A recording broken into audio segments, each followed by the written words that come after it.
cette conférence neuropsychologie de la vie quotidienne et apprentissage parce que je me suis dit que ça vous intéresserait peut-être qu'on aborde cette question de ce qui se passe dans notre cerveau à chaque instant, à notre insu, mais qui peut être lié à la question des apprentissages.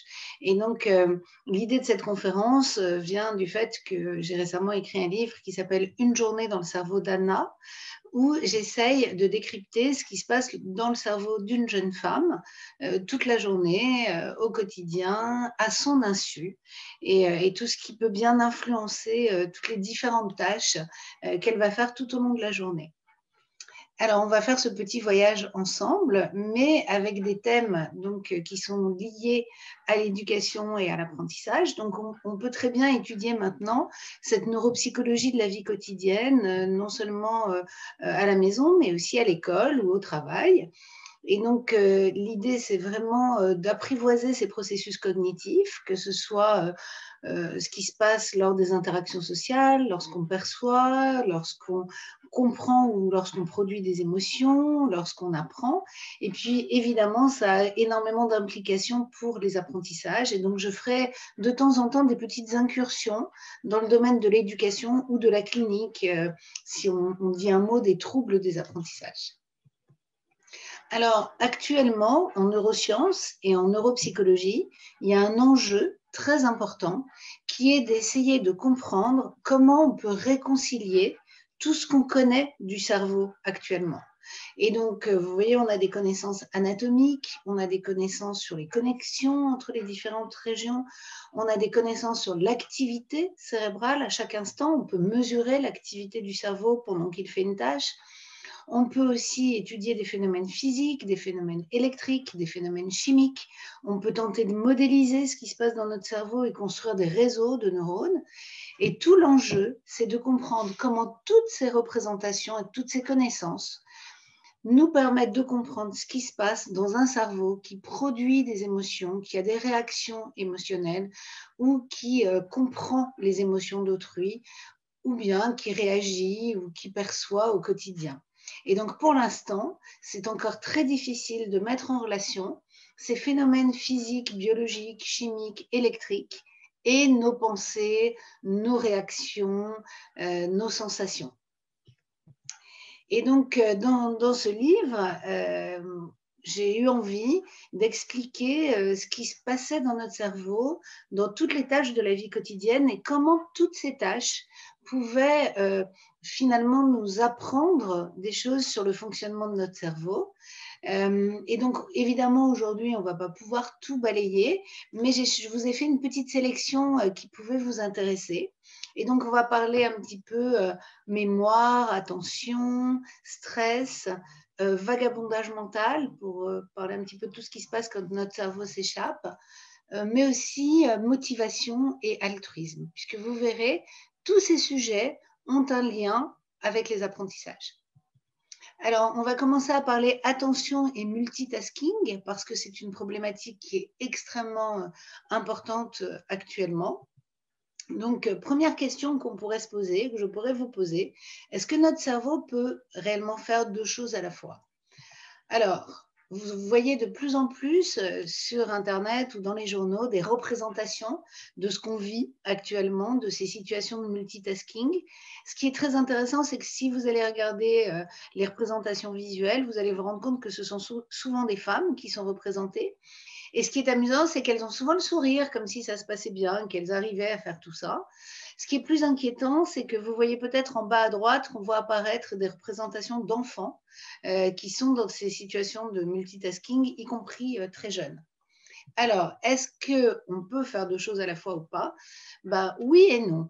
Alors, en réalité, on a un mécanisme qui s'appelle l'attention, et en particulier l'attention sélective, dont le but est de sélectionner chaque information à chaque instant, de n'en sélectionner qu'une seule pour pouvoir la traiter de manière véritablement approfondie. Surtout quand on est engagé dans une tâche où on doit raisonner sur cette information. Donc, par exemple, au moment où je vous parle, très probablement, vous sélectionnez ma voix, le signal auditif qui correspond à ce que je suis en train de vous dire, mais vous inhibez toutes les autres informations qui pourraient venir vous déranger. Donc, je ne sais pas, les battements de votre cœur, la température de votre corps, le contact du sol sous vos pieds, les bruits à l'extérieur. Et donc, toute votre attention est concentrée sur, normalement, l'information la plus pertinente. Et donc, cette attention sélective, elle va obéir aux contraintes de la tâche, à votre motivation, vraiment à ce qui est le plus important à chaque instant. Et elle agit véritablement comme un filtre. Donc, elle va laisser de côté toutes les informations qui pourraient vous distraire. Donc, pendant que je vous parle, vous n'allez pas sentir l'étiquette peut-être qui vous gratte derrière dans votre cou, ou vous n'allez pas sentir les battements de votre cœur. Vous allez être focalisé sur ce que je dis. Et le but de cette attention sélective, c'est d'éliminer ce qui pourrait vous distraire et de vous focaliser sur ce qui est le plus important à chaque moment. Pourquoi c'est comme ça? Parce que les informations qu'on va devoir traiter et qu'on va devoir analyser, on ne peut les traiter que de manière séquentielle. Donc, on ne peut en traiter qu'une à la fois. À côté de ça, évidemment, on peut avoir des processus qui sont automatisés. Donc, par exemple, je vous donne un exemple, votre marche est automatisée, votre parole est automatisée, votre conduite, si vous conduisez depuis longtemps, est automatisée, les mécanismes mis en jeu dans la lecture, si vous êtes un bon lecteur, ou dans l'écriture, toutes ces procédures sont automatisées. Il se peut parfois qu'elles se désautomatisent. Par exemple, pour la marche, si vous devez marcher avec des talons aiguilles sur un sol verglacé, votre marche va se désautomatiser. Vous allez devoir mettre toute votre attention dans votre marche, qui normalement est automatique, et vous ne pourrez pas parler en même temps. Alors que si vous marchez avec des baskets sur un sol pas verglacé, évidemment, vous pouvez discuter en même temps parce que la marche est automatisée. Donc, retenez bien qu'on ne peut faire plusieurs choses à la fois que si ces choses sont automatisées. Ou en tout cas, si l'une d'elles est automatisée, l'autre peut prendre de l'attention, mais on ne peut pas faire attention à plusieurs choses à la fois. Le problème, c'est qu'en permanence, lorsqu'on fait plusieurs choses à la fois, on est dans une situation où on travaille de manière automatique, comme un robot, pour des tâches qui normalement devraient nécessiter de l'attention. Or, dans la mesure où on ne peut pas se transformer en un robot qui ferait toutes ces tâches en parallèle, du coup, on est dans une situation qu'on appelle d'attention divisée, ce qui n'est pas possible sur le long terme parce que par définition, on ne peut pas diviser notre attention entre plusieurs tâches. D'où la fatigue et le stress qui sont générés par ces processus d'attention divisée. Et donc, du coup, nous faisons en permanence plusieurs choses à la fois, alors qu'en réalité, on ne peut faire attention qu'à une seule chose à la fois. Et donc, on va non seulement être en situation permanente d'attention divisée, mais en même temps, ce qui se passe et qui est très néfaste et qui arrive aux enfants, aux adolescents et aux adultes, c'est qu'on devient intolérant à être monotâche. Et donc, vous avez sans doute vu des adultes, là, récemment, qui ne peuvent plus regarder un film sans être sur leur téléphone en même temps, ou des enfants qui ne peuvent plus du tout écouter une seule source d'information, un professeur, pendant une demi-heure, 1 heure, 2 heures. C'est totalement impossible, parce qu'ils sont devenus totalement incapables d'être monotâches. Il y a une forme de conditionnement à être en situation d'attention divisée. Et le problème, c'est que non seulement certaines tâches ne peuvent pas être faites en parallèle, mais en plus, cette situation d'attention divisée, elle va entraîner de la fatigue, du stress et une espèce de conditionnement à répondre de manière automatique, puisque justement, on ne peut pas diviser notre attention entre toutes ces tâches. Alors, on peut se demander, est-ce que notre attention va évoluer? Est-ce qu'elle est plastique?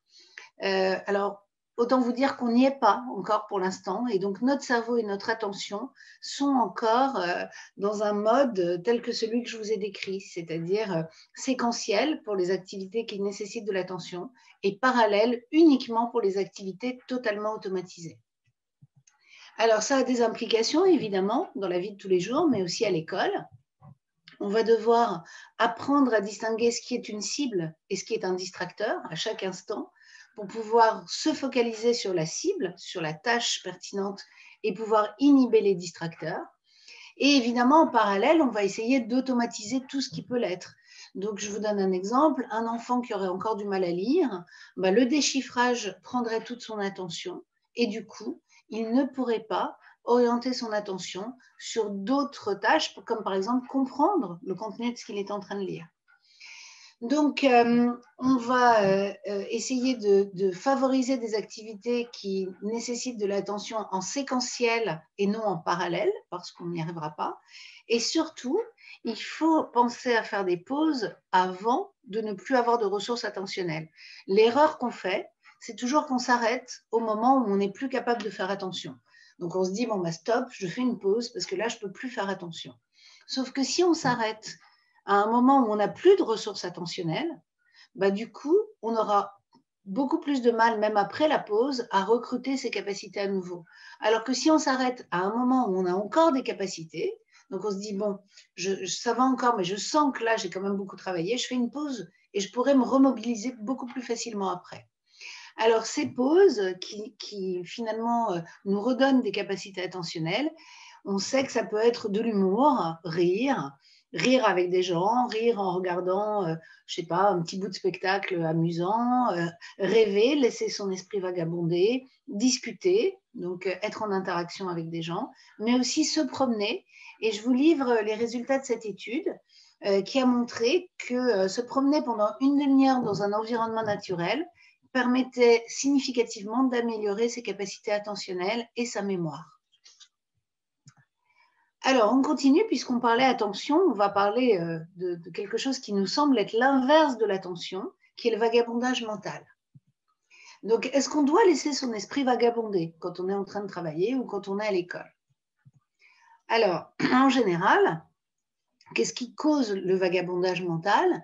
C'est ce qu'on appelle l'ennui. Et donc, d'où vient l'ennui?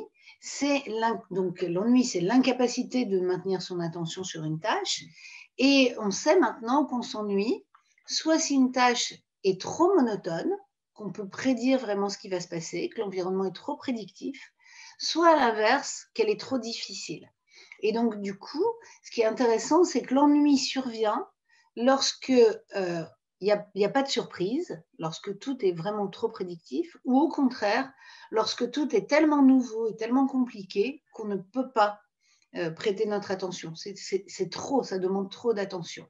Et donc, on est dans une situation, quand on s'ennuie, où on n'a plus de motivation pour la tâche qu'on est en train de réaliser, et on n'a plus de possibilité de maintenir son attention sur cette tâche-là. Alors, d'un point de vue neuropsychologique, on considère que ce vagabondage mental, donc cette situation où l'esprit vogue, s'envole, où les pensées vont flotter librement, correspond à quelque chose qu'on appelle la pensée spontanée ou la mémoire non contrainte, parce qu'on s'est rendu compte que finalement, quand notre esprit vagabonde, qu'est-ce qu'on fait? On pense à des souvenirs anciens, ou bien on se projette dans le futur, ou bien même on met en relation toutes ces choses-là, des souvenirs et des choses qui vont se passer. Donc on est un peu comme dans une situation de rêve éveillé, où il n'y a plus de limites temporelles, spatiales, comme dans le rêve, et on va pouvoir mêler toutes ces informations entre elles et les associer librement. C'est ça ce qui est important. Et donc, on sait maintenant que ces périodes de vagabondage mental, d'esprit qui s'enfuit, sont très importantes parce qu'elles correspondent finalement à ce qui est nécessaire pour la créativité. Parce que justement, on va associer librement ces idées et qu'on va pouvoir de cette façon-là résoudre des problèmes, trouver une solution, créer quelque chose grâce à cette mise en commun de toutes ces informations. Donc finalement, le vagabondage mental, c'est assez précieux pour l'esprit. Il ne faut pas que ça se passe tout le temps, mais de temps en temps, après avoir travaillé et avant de faire autre chose, ça peut permettre de trouver une solution à un problème. Alors d'un point de vue neurologique, c'est très intéressant parce que les activations qu'on observe pendant le vagabondage mental, finalement, font partie d'un réseau qui est commun avec l'attention, la mémoire et le raisonnement. Et donc là, vous avez en haut à gauche les régions qui s'éclairent, qui s'allument pendant que notre esprit vagabonde. Et si vous regardez tout autour les différentes tâches qui sont exposées, vous vous rendez compte que ce réseau d'air est finalement assez similaire de ce qui se passe quand on fait attention, ou quand on résout un problème. Voilà pourquoi laisser son esprit vagabonder, c'est finalement une tâche cognitive, finalement aussi sérieuse que les autres. Alors, ça a aussi un certain nombre d'implications. Donc, c'est important de pouvoir laisser son esprit vagabonder au milieu de période de travail. Évidemment, on ne va pas passer une journée comme ça avec notre esprit qui divague, ce serait beaucoup moins utile, mais au milieu de la journée de travail, c'est utile. Et dans ces moments de vagabondage mental, on va noter les associations d'idées, ce qui nous passe par la tête, parce que c'est peut-être là qu'on va réussir à être le plus créatif ou à résoudre un problème ou trouver une solution à un problème qu'on avait. On sait que marcher ou favoriser les activités manuelles, comme le bricolage, le jardinage, la cuisine, ça va favoriser ces associations libres. C'est d'ailleurs pour ça que les gens vont pratiquer ce genre d'activité parce que en occupant leurs mains, ça permet de libérer en fait ces associations d'idées. On sait que la musique peut aussi produire ça. Et donc, c'est très important de s'autoriser des pauses, y compris pour les enfants. Quand je dis des pauses, c'est des vraies pauses. Parce qu'actuellement, on voit bien que les enfants et les adolescents, ils n'ont pas de vraies pauses. Ils ont des pauses sur leur téléphone, sur des écrans, mais ils n'ont pas de pause sans écran. Et c'est ces pauses sans écran qui vont avoir un bénéfice important. C'est pour ça que dans de grandes sociétés, on accorde maintenant du temps libre, il y a des espaces de détente, parce que justement, on veut favoriser ces moments-là qui sont aussi des moments de créativité intense. Alors, on va parler un peu mémoire, puisqu'on parle apprentissage. Donc, la mémoire, elle fait intervenir un réseau d'air dans le cerveau. Et donc, on a au début la perception de quelque chose, et puis cette perception, qui va être associée à de l'attention, va pouvoir donner une trace mnésique. Et si je vous ai mis au milieu de tout ça les émotions et la motivation, c'est parce que le circuit de la mémoire partage des aires, a des aires en commun avec l'attention, les émotions et la motivation. Tout ça, ce sont des circuits quasiment superposables. Alors, ce n'est pas très étonnant, puisque vous savez sans doute qu'on mémorise d'autant mieux qu'il y a des émotions associées et que les émotions vont favoriser la motivation. Donc, si c'est quelque chose qu'on aime bien ou qui nous fait rire, ça va être d'autant plus motivant pour faire attention et ça va être d'autant plus facile de mémoriser et de garder une trace de cet événement. Donc, on sait que tout ça est lié. Alors, pour bien mémoriser, il faut d'abord encoder, donc percevoir, puis stocker, puis se rappeler l'information. Alors, avant, on avait ce schéma encodage, stockage, rappel. Et maintenant, depuis quelques années, on sait qu'au moment où on rappelle, en réalité, on réactive tout ce réseau, tout ce circuit. Et c'est les flèches en rouge, vous voyez. À chaque fois que vous rappelez une trace, vous faites la même chose dans votre cerveau que le moment où vous l'avez apprise. Donc, le rappel stimule à nouveau dans votre cerveau tout le circuit, l'encodage, le stockage et le rappel. Et donc, c'est très important parce qu'on comprend maintenant que plus une trace est rappelée, plus elle est solide en mémoire. Donc, si vous apprenez quelque chose 10 fois et que vous le rappelez qu'une fois, cette trace, elle sera très fragile dans votre mémoire. Alors que si vous l'apprenez une fois, mais que vous la rappelez 10 fois, cette trace, elle sera très ancrée dans votre mémoire. Et on sait maintenant qu'on n'a pas un neurone qui code un souvenir, mais que les souvenirs sont codés sous forme de connexion, d'association entre des neurones. C'est pour ça que je vous ai fait figurer des routes à droite, parce qu'on sait que quand on apprend un souvenir, un nouveau souvenir, si on ne va le chercher qu'une fois, c'est comme si on devait traverser un champ de maïs qui n'a jamais été traversé. Vous voyez, donc vraiment défriché. Si on va le chercher plusieurs fois, on va creuser un sentier qui est déjà de meilleure qualité. Si on va le chercher encore plus de fois, ça va devenir une route. Et si on va chercher tout le temps cette information, ça va devenir une autoroute. Donc, on ira très rapidement chercher l'information, on n'aura aucun souci à la rappeler, on va être très efficace. Et donc, évidemment, si on arrête d'aller la chercher, c'est comme si le chemin se semait d'embûches et qu'on avait du mal à nouveau à aller chercher le souvenir. Donc, c'est très important de rappeler une information qui a été stockée. Alors, les ennemis de la mémoire, évidemment, c'est le manque de sommeil, parce que le sommeil joue un rôle très important dans la consolidation des souvenirs.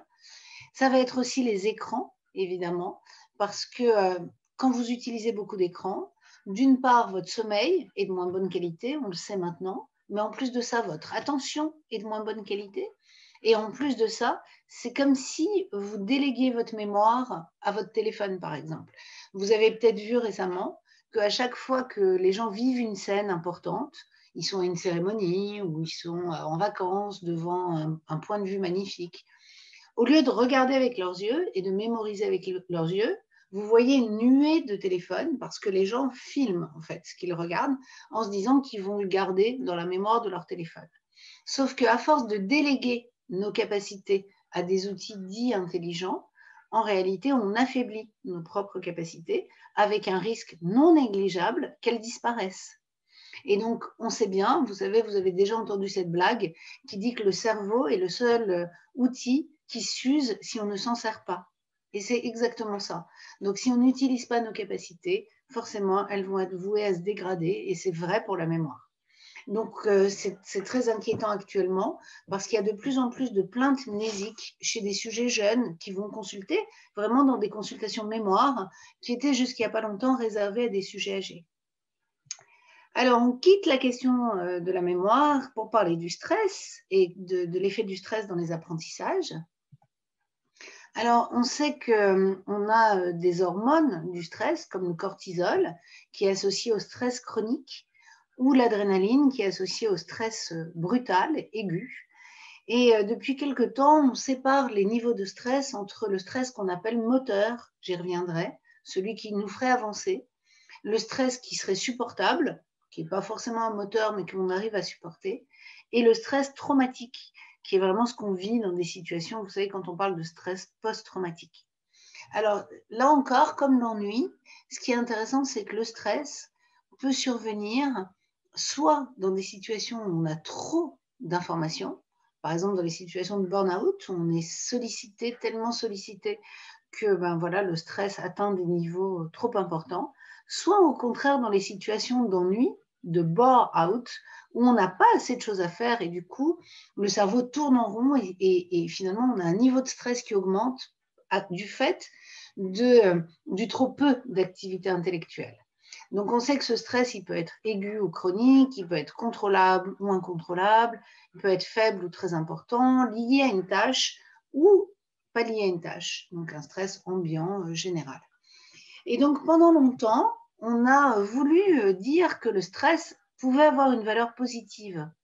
Donc, vous aviez ces courbes, vous voyez, en cloche, où on vous disait s'il n'y a pas assez de stress, c'est pas bon. S'il y a trop de stress, c'est pas bon. Mais s'il y a un niveau moyen de stress, c'est bien. C'est un niveau optimal. Ça va être productif. En réalité, on s'est rendu compte que ce n'est pas du tout vrai, que dans la plupart des cas, plus le stress augmente, plus l'efficacité diminue. Moins on est efficace pour faire attention, pour apprendre, pour utiliser ses connaissances. Et donc, on a abandonné ce concept de stress pour revenir à un concept de motivation, parce qu'on peut très bien être motivé sans être stressé. Et donc, au final, on considère qu'il n'y a pas d'intérêt à susciter du stress dans une situation d'éducation ou professionnelle. Et donc, du coup, ça m'amène à vous parler un petit peu de la motivation. Donc, on sait, je vous l'ai dit avant, que la motivation, c'est le moteur des apprentissages. Donc, si on veut qu'un enfant ou un adolescent ou un adulte puisse apprendre, il faut qu'on arrive à le motiver. Et d'un point de vue neurobiologique, la motivation emprunte le même circuit que la mémoire ou que l'attention. Donc, ce n'est pas compliqué. Sans motivation, pas d'attention. Sans attention, pas de mémoire. Donc, c'est aussi simple que ça. Donc, le plaisir, ça peut être tout à la fois l'origine de ce qu'on va faire et le produit. Donc, on peut prendre du plaisir à apprendre et le fait d'avoir appris quelque chose peut à nouveau procurer du plaisir. Et ce qui est très important, c'est que la motivation, elle peut être aussi manipulée à travers l'humour, à travers l'altruisme, donc faire du bien aux autres, qui nous fait du bien, à travers le jeu, à travers les interactions sociales. Mais on peut aussi trouver une certaine motivation dans le goût de l'effort. Et ça, c'est très important parce que actuellement, c'est quelque chose qui se perd, le goût de l'effort. Et on sait aussi que c'est ce qui pose problème aux enfants qui sont dits à haut potentiel, parce que finalement, ils ont tellement de facilité qu'ils ne sont pas habitués à apprendre avec effort ou à faire des efforts pour apprendre. Je ne sais pas dans quel sens on va dire ça. Et donc, du coup, c'est très important de les réconcilier avec l'effort, avec la notion d'effort et de reprendre goût à l'effort pour pouvoir justement trouver une motivation à ces apprentissages qui peuvent être ardus. Alors évidemment, il y a aussi la curiosité intellectuelle qu'on peut essayer de développer. Et puis aussi, vous le savez, apprendre aux autres, apprendre dans un but, et puis aussi apprendre à apprendre. Parce que dans certaines situations, on va avoir besoin d'apprendre à la demande, volontairement, même si on n'en a pas envie. Et c'est important d'avoir appris à apprendre dans ces situations où on est contraint de le faire. Et évidemment, le feedback positif qu'on peut renvoyer va augmenter le niveau de motivation, qui va lui-même augmenter l'attention et la mémorisation. Alors, on a des implications pour diminuer le stress et pour augmenter la motivation. Donc, c'est l'humour. Donc, on sait maintenant que l'humour permet véritablement de faire attention, d'être motivé, de prendre du plaisir et même d'apprendre. Donc, il y a eu des recherches très sérieuses qui ont montré que l'humour augmentait les capacités d'apprentissage, y compris chez les tout petits enfants. S'ils apprennent en riant, ils retiennent beaucoup mieux que s'ils apprennent sans émotion. Le contact avec la nature a le même effet, l'activité physique et les interactions sociales. Mais on pourrait rajouter l'altruisme. Et donc, toutes ces activités ont en commun d'être des inhibiteurs naturels du stress, de diminuer véritablement le niveau de cortisol et d'augmenter donc l'attention, le plaisir, la motivation, etc. Et donc, à l'école, il faut faire très attention au contexte d'inhibition scolaire, intellectuelle. Vous avez des enfants qui s'inhibent, soit parce qu'ils ne sont pas dans le niveau de la classe qui leur correspond, soit parce qu'on leur a renvoyé une image qui n'était pas très positive d'eux-mêmes et ils vont se conformer à ce qu'on attend d'eux. Donc, c'est très important de pouvoir déjouer ces mécanismes-là et de pouvoir comprendre que les attentes des parents et des enseignants peuvent influencer largement les comportements d'apprentissage de l'enfant. Donc, avec le stress qui peut véritablement bloquer, sidérer le cerveau, qui l'empêche d'apprendre. Donc, évidemment, on a des remèdes à tout ça. On peut proposer des aménagements quand vraiment le stress devient trop important. On peut proposer de la coopération entre les enfants plutôt que de les évaluer de manière individuelle. On peut leur faire choisir la tâche à réaliser. On peut inverser les tâches. Ils peuvent être celui qui teste alors que l'adulte est celui qui répond, et ainsi de suite. Alors, on va dire un mot de l'humour, justement, parce que ça a un effet très important. Donc, une petite blague en passant. Quelle merveille, le cerveau. Tout le monde devrait en avoir un. Donc, le cerveau a-t-il le sens de l'humour? La réponse est oui. Donc, comme je vous l'ai dit, l'humour est un antagoniste véritable, naturel du stress. Donc, quand on est surpris par une situation, on va avoir une cascade d'événements au niveau cérébral qui vont produire un sourire, voire un rire, voire un fou rire. Et on sait que le fou rire va véritablement déclencher une détente musculaire dans l'heure qui suit le fou rire. Donc, le fou rire est à la fois une récompense intellectuelle, spirituelle, procure du plaisir, active le circuit de la récompense, mais en plus de ça, ça produit une détente physique et ça peut doper nos processus cognitifs. Donc vous voyez que l'humour est finalement quelque chose de très sérieux et utilisé très sérieusement dans la vie de tous les jours. En plus de ça, dans l'interaction, on sait que le rire est une arme de séduction et il y a même eu des études qui ont montré que les couples qui rient ensemble ont une durée de vie plus importante. Mais si on parle durée de vie, même pour soi, l'humour augmenterait la longévité parce qu'on dit que l'humour dope aussi le système immunitaire. Donc, vous voyez, il n'y a pas de raison de se priver. Donc, du coup, ça a des implications. Et donc, il y a 4 bonnes raisons de développer le sens de l'humour en situation soit d'éducation, soit professionnelle. C'est d'abord parce que l'humour, c'est une tâche très cognitive. Il faut comprendre, il y a du second degré, il y a de l'implicite. Donc, cognitivement parlant, c'est très élaboré. Et on sait qu'un bébé qui rit, qui a compris une blague, c'est très rassurant sur le plan intellectuel. L'humour associe les émotions et la cognition, donc l'attention, la mémoire, la perception. Ça procure une sensation de plaisir et vraiment, ça active le circuit de la récompense et ça améliore les relations, les interactions. Et donc, ça permet vraiment de supporter des choses pénibles, que ce soit à l'école ou au travail. Alors, on va dire un mot de l'altruisme. Donc, on sait maintenant que lorsqu'on fait un don, que ce soit un don matériel ou un don de soi, ou un don de temps, par exemple, on va activer là encore le circuit de la récompense et on va avoir des effets positifs, physiologiques, cognitifs, psychologiques. Là encore, l'altruisme est un antagoniste naturel du stress et l'effet positif du don pourrait être proportionnel à l'ampleur du don, pas forcément financièrement, mais même don de soi. Et donc, chez l'enfant, tout petit, il existe vraiment la capacité à donner de manière naturelle, sans attente de récompense en retour. Et donc, il ne faut surtout pas proposer de récompense à un enfant jeune, parce qu'il ne comprend même pas pourquoi on le récompenserait d'avoir été altruiste. C'est naturel pour lui. Et donc, du coup, on sait maintenant que vraiment, on a un sentiment de bonheur plus important quand on fait du bien aux autres plutôt que quand on s'offre un cadeau à soi-même. Et donc, on sait que faire du bien nous fait du bien et on pourrait donc, au lieu de dire travailler plus pour gagner plus, on pourrait dire travailler plus pour donner plus parce que ça va sans doute nous faire plus de bien. Donc, ce comportement altruiste et prosocial va activer ce circuit de la récompense et va générer des émotions positives, mais aussi tout un cortège de réactions positives comme l'esprit d'initiative, le succès dans ce qu'on entreprend parce qu'on va être plus investi, plus attentif, plus on pourrait dire dopé par ces activations positives. Donc l'altruisme et les comportements prosociaux ont été associés à une plus grande réussite professionnelle, personnelle, à une plus grande longévité, à une réduction des maladies cardiovasculaires. Enfin, c'est comme l'humour, la liste est très très longue.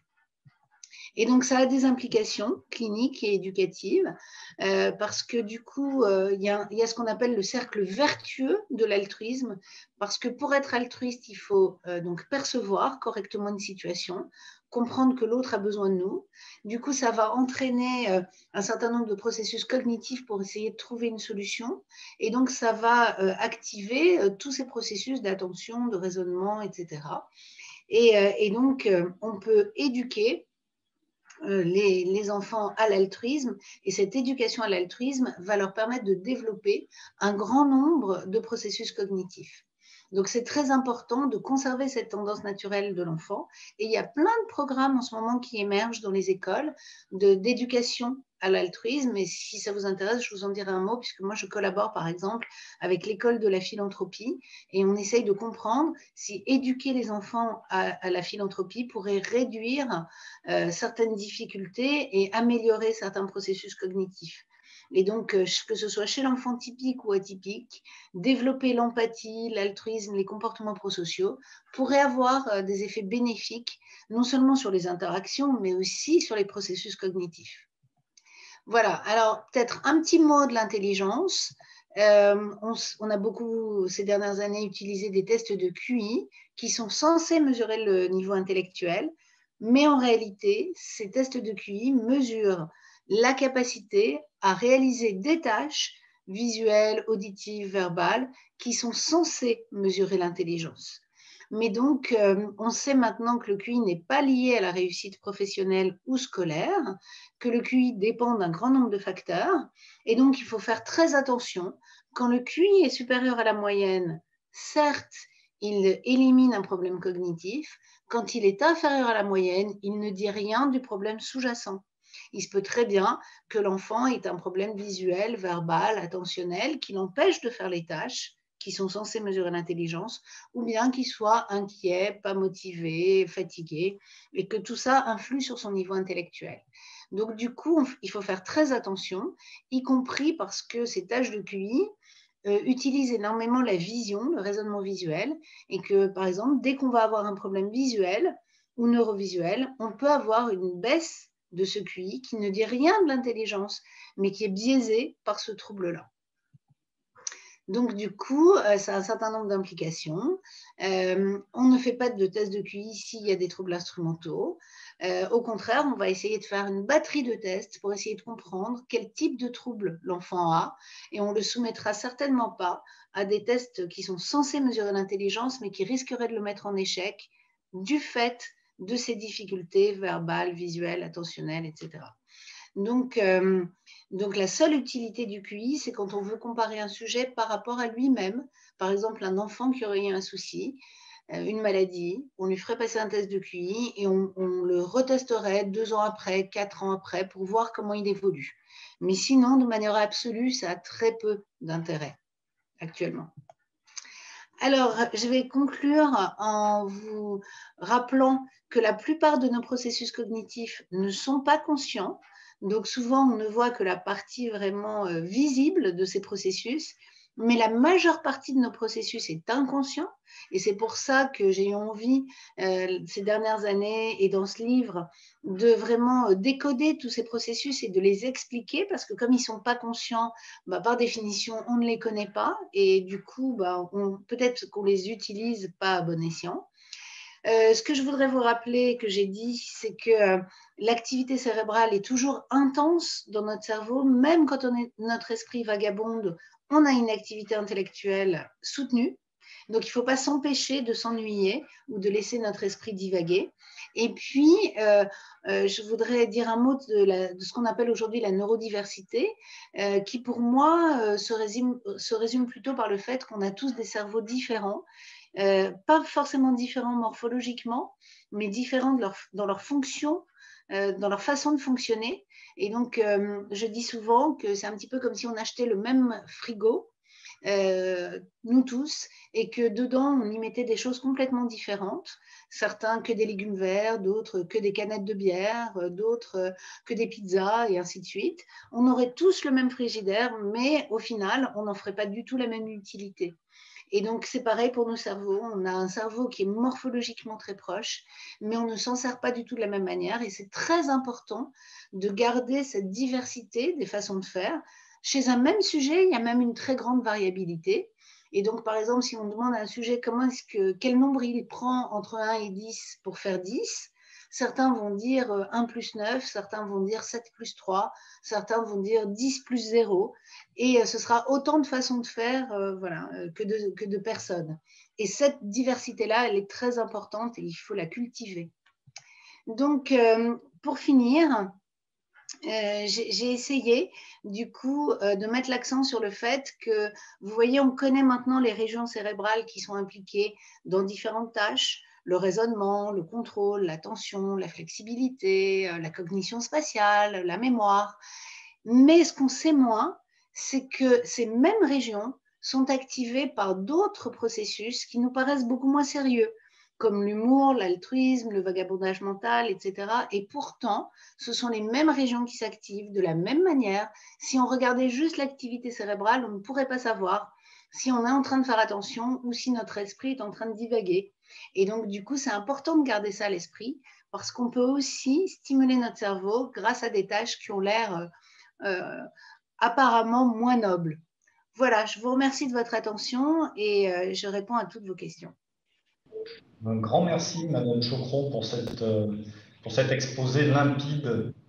Voilà. Alors, je précise quand même que nous voyons tous à l'écran votre ouvrage, Une journée dans le cerveau d'Anna, aux éditions Erol, qui reprend donc tous les éléments que vous nous avez apportés aujourd'hui. Merci beaucoup, Sylvie, vraiment, vraiment pour la grande qualité de votre présentation. Alors, vous avez évidemment, on vous connaît bien, cette grande qualité de parler des neurosciences avec une très grande clarté. On en voudrait encore et encore. Ne vous arrêtez pas. D'ailleurs, je vous inviterai bien à un autre ouvrage, Une journée dans le cerveau d'un écolier. Oui. Et voilà. Puis je crois aussi que vous déplacez bien des représentations, bien des paradigmes. Et merci aussi pour cette belle adaptation au public. Alors, je ne vais vous poser qu'une seule question parce qu'on a 1 heure, il nous reste un quart d'heure. Et j'en avais plein, mais je crois que c'est plus important de laisser la place au public. Vous parliez de comportements cognitifs qui évoluent. Par exemple, celui de l'intolérance à être monotâche. Alors, est-ce qu'on peut remédier à ça? Est-ce que c'est trop tard? Est-ce que l'avenir de l'école, finalement, ça serait de former les élèves à une forme je sais pas quoi, je sais pas comment on pourrait appeler ça, régulation neurocognitive, enfin bref. D'éducation à son Voilà, voilà. Et qui peut-être serait aussi important que la gestion de la connaissance. Et finalement, est-ce que pour vous, c'est ça l'apprendre à apprendre? Alors, vous avez tout à fait raison. En fait, ces dernières années, les gens ont beaucoup parlé de métacognition, c'est-à-dire de connaître la façon dont sa cognition fonctionne. Moi, je trouve que ce n'est pas la peine d'aller chercher des termes compliqués. Je pense que ce qui est vraiment crucial, c'est de familiariser les enfants et les adultes avec leur fonctionnement cognitif. Donc moi, il m'est arrivé plusieurs fois d'aller dans des collèges où il y avait des problématiques particulières, des troubles graves de l'attention dans des classes où les profs ne pouvaient plus du tout faire cours tellement il y avait des difficultés, et d'expliquer vraiment aux enfants comment marche l'attention, comment ça se passe dans le cerveau, pourquoi c'est important l'attention, parce qu'on leur dit toujours fais attention, mais en même temps, je leur ai expliqué que l'attention n'était pas qu'un mécanisme volontaire, qu'il y a aussi une façon automatique de faire attention, et donc quand on leur dit fais attention, c'est qu'une petite partie de leur attention, parce que normalement, on devrait être capable de capter leur attention de manière automatique sans qu'ils aient l'impression de le faire. Et donc, vous avez tout à fait raison. Moi, je pense que le moment est arrivé d'éduquer, et c'est pour ça que j'ai fait ce livre, et vous avez tout à fait raison, il se peut que j'en fasse un sur les enfants, parce que le moment est venu que les gens se réapproprient leur fonctionnement cognitif, parce que ces dernières années, on a vu apparaître des voitures intelligentes, des téléphones intelligents, des radiateurs intelligents, des maisons intelligentes. Tout le monde devient intelligent, mais les gens connaissent de moins en moins la façon dont leur cerveau fonctionne. Et donc, je pense que vous avez tout à fait raison. Donc, on attend ça impatiemment. Peut-être une autre chose, parce que vous avez précisé au début de votre ouvrage, c'est très important, que les comportements cognitifs n'expliquent pas tout.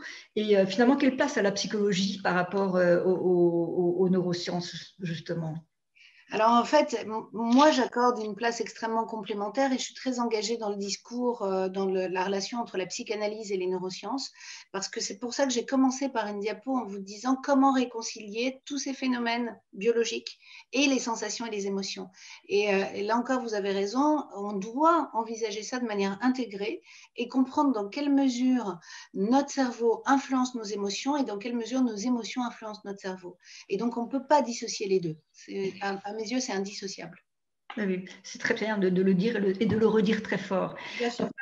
Pour ma part, je vais m'arrêter là, mais je vais présenter rapidement effectivement une diapo, mais vous avez déjà présenté les ouvrages, mais j'incite vraiment auprès des enseignants, alors évidemment pour lire ce merveilleux ouvrage, Une journée dans le cerveau d'Anna, parce que d'abord il se lit comme un roman, et puis chacun y trouve un petit peu de soi, chacun y retrouve une situation qui lui est proche. Alors il est narratif. Anna, c'est un peu nous tous.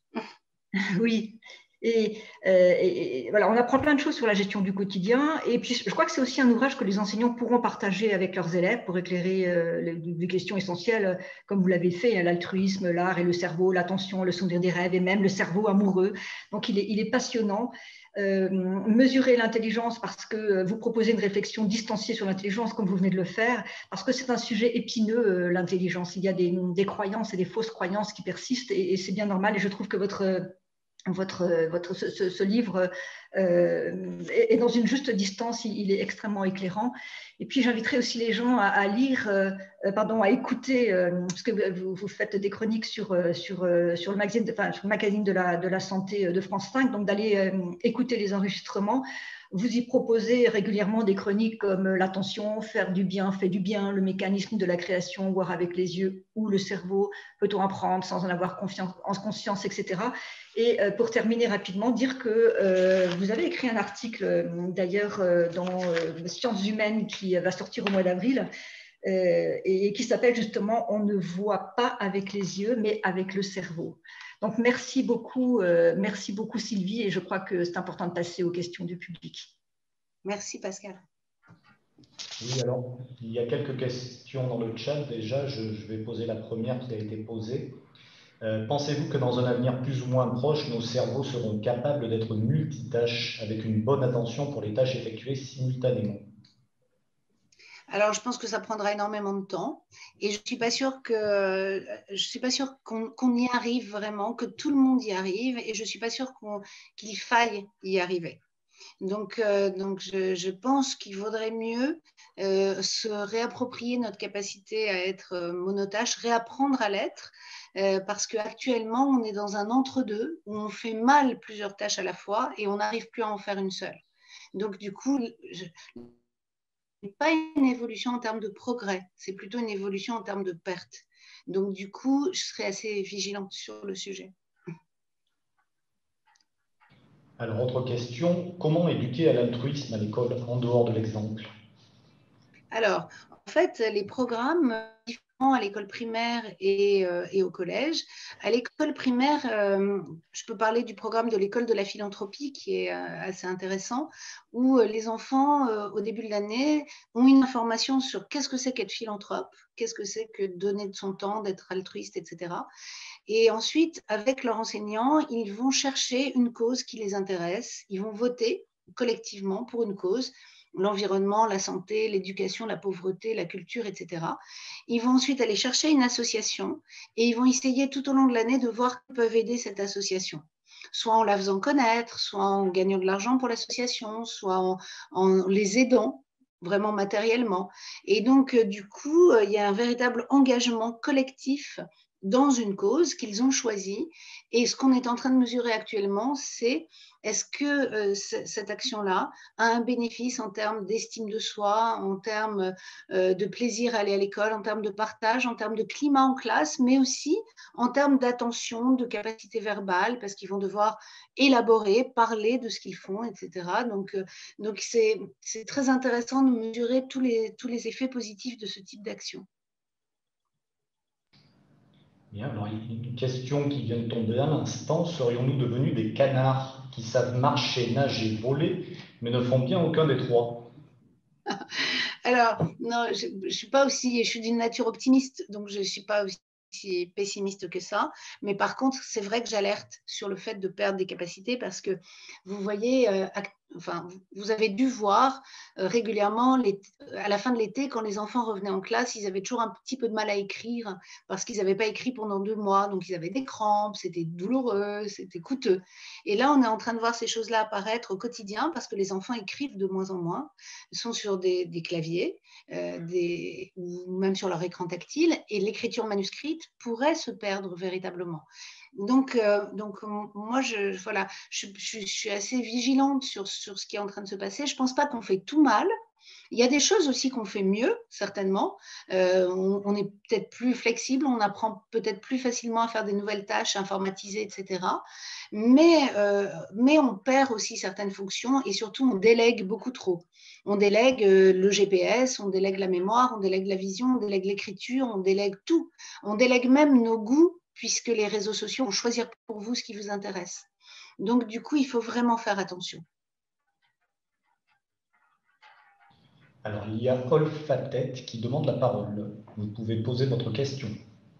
Merci, monsieur. Alors, ma question, merci, madame, d'abord pour votre intervention. Si on considère le vagabondage comme soupape, est-ce que ce vagabondage peut être conditionné? Oui. Il peut être conditionné. Alors, en fait, il peut être autorisé. Alors, il ne peut pas vraiment être contrôlé, c'est toute la discussion, parce que par exemple, les entreprises comme Google, Amazon, tout ça, ont mis en place des journées, des demi-journées, où les salariés ont le droit de travailler sur le sujet de leur choix, ou ont le droit de réfléchir à ce qu'ils veulent. Ils les ont cadrés. C'est beaucoup moins efficace que quand vous laissez votre esprit partir. Vous voyez, pour les gens qui ont fait du télétravail, il y a beaucoup de gens qui ont décrit cette scène où ils étaient en train de lutter sur un problème, puis ils vont remplir une machine parce qu'ils sont chez eux, donc ils vont remplir une machine à laver et c'est en remplissant la machine à laver que hop, ils trouvent la solution à leur problème, vous voyez. Et ils ne l'ont pas contrôlé, Ils ont décidé à ce moment-là de faire une pause pour faire autre chose et c'est là que la solution est arrivée. Donc, le conditionner, peut-être pas, mais savoir que ça existe et s'autoriser, vous voyez, décider qu'on va faire la vaisselle à la main parce qu'en faisant la vaisselle, l'esprit va partir et que c'est là qu'on va avoir une pensée intéressante, c'est important que les gens le sachent parce qu'ils vont pouvoir favoriser ces moments-là. Merci, madame. Alors, est-ce qu'il y a d'autres questions? Il en reste quelques-unes sur le chat, mais est-ce que quelqu'un veut poser une question? Je peux peut-être répondre à une question.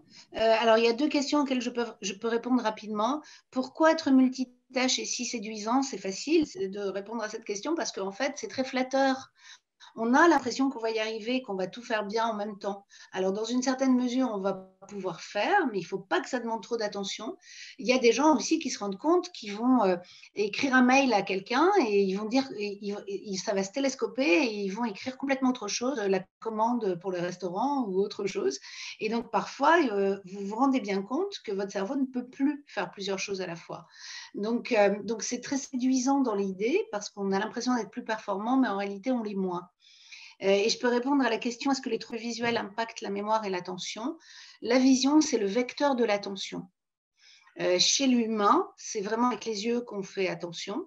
Et donc, du coup, effectivement, si on a un trouble visuel, on aura de fait des difficultés à utiliser son attention. Ça ne veut pas dire qu'on aura un trouble de l'attention, mais on aura des difficultés à utiliser notre attention, à l'orienter. Et pareil pour la mémorisation, parce que la vision est très importante pour mémoriser. On ne peut pas bénéficier de cette modalité pour mémoriser. Alors, un peu plus haut dans le chat, on avait une question très pratique. Comment différencie-t-on attention et vagabondage quand on est en classe? Normalement, normalement, quand l'esprit vagabonde, vous n'avez pas les yeux qui sont focalisés sur l'enseignant, vous n'êtes pas en train de prendre des notes, vous êtes vraiment, vous avez le regard qui est parti ailleurs, on voit qu'il n'y a pas de fixation visuelle. La fixation avec vraiment attention, vous pouvez la reconnaître parce que le sujet, c'est comme s'il buvait vos paroles, vous voyez. Quand vous êtes parti, il faudrait être un bon acteur pour avoir l'air d'être là, focalisé, alors qu'on a notre esprit qui s'est totalement envolé. Donc, par contre, c'est pour ça que les professeurs souvent interpellent les élèves, les appellent. Et là, tout d'un coup, vous voyez l'élève qui revient à lui. Expliquer aux enfants que ce n'est pas grave d'avoir son esprit qui est parti, c'est important de pouvoir revenir aussi. Et on peut leur expliquer l'intérêt des 2 situations. Bien, alors une question à l'instant. On intègre les neurosciences à l'école, cependant dans le monde du travail, le monde des adultes, est-ce que c'est une notion qui commence à être intégrée ou prise en compte ou pas du tout? Alors, vous avez tout à fait raison, c'est une bonne question. Et pour vous dire la vérité, vendredi, j'ai fait la première conférence dans un grand groupe, dans une entreprise, sur le cerveau. Ça commence à arriver parce qu'en fait, ce qui s'est passé, c'est que ces dernières années, il y a eu beaucoup de coachs en développement personnel et d'espèces de coachs en neurosciences qui n'étaient pas des cliniciens, qui ont investi le monde de l'entreprise, qui ont raconté un peu des choses toutes standardisées, mais qui ne marchent pas très bien. Et donc là, il y a une volonté des entreprises d'avoir un discours dispensé par des gens qui font de la clinique et qui vont pouvoir véritablement appliquer leur méthode aussi de clinique à l'entreprise pour pouvoir bénéficier justement de ce sens clinique pour résoudre des problèmes en entreprise. Je pense que c'est en train d'arriver. Est-ce que vous pouvez nous donner la différence entre attention et concentration? Oui. Alors, l'attention, c'est vraiment le processus au sens large. Et la concentration, en réalité, c'est le terme courant pour ce que nous, on appelle l'attention soutenue. Donc, la concentration, c'est le fait de pouvoir faire attention pendant un temps long. Donc, en neurosciences, on appelle ça l'attention soutenue. Dans le langage de tous les jours, on appelle ça concentration. Voilà. Mais la concentration est une forme d'attention qui se prolonge dans le temps. Merci. Est-ce que vous pouvez nous dire ce qu'est un trouble instrumental? Ah oui, pardon. Un trouble instrumental, c'est un trouble à parler, à voir, à entendre, à faire des gestes. Le terme instrumental renvoie à une fonction vraiment n'est pas du raisonnement, qui n'est pas de l'attention justement. Quand on dit instrumental, c'est comme si on voulait dire pratique en fait. Donc c'est tous les sens, la vision, l'audition, le toucher, plus le langage, plus la motricité, plus les gestes. C'est tout ce qu'on fait grâce à notre cerveau. Alors, il y avait une question un peu plus haut sur l'engagement de l'attention et le maintien de l'attention sur une journée complète d'un lycéen, par exemple. Est-ce qu'il y a une meilleure manière d'organiser une journée scolaire pour maintenir cette attention? Alors, c'est vrai qu'il y a eu énormément d'études en chronobiologie, vraiment sur les rythmes. On sait qu'il y a des moments de la journée où l'attention varie. Ces variations ne sont pas les mêmes dans toutes les régions du monde. Donc, je ne peux pas vous faire une réponse qui vaudrait pour tout le monde parce que ça dépend des régions dans lesquelles on habite. Ça dépend de l'illumination, ça dépend de la lumière, du soleil, de la température extérieure. Ça dépend aussi des écrans, de l'utilisation des écrans. Donc, il y a des régions du monde où on utilise plus nos écrans que dans d'autres. Tout ça va influencer les rythmes. De manière générale, effectivement, il faut avoir une alternance entre des moments qui vont demander de l'attention, des moments dans lesquels on peut faire travailler les sujets, mais dans un mode différent. C'est-à-dire que vous pouvez avoir une période où l'enfant vous écoute, il dirige son attention vers l'extérieur, puis une période où il travaille sur des représentations, il dirige son attention vers l'intérieur de ses connaissances, vers son cerveau. Puis, on peut avoir une période où il répond à des stimulations, comme on fait justement en sport ou dans des tâches interactives. Le plus important, c'est de varier ces tâches et donc, du coup, de pouvoir les analyser pour savoir ce qu'on mobilise à chaque fois. Parce que si on mobilise le même type d'attention pendant des temps très courts, qu'on va épuiser ses capacités. Et puis, je répète ce que j'ai dit tout à l'heure, c'est important de faire des pauses avant de ne plus avoir d'attention.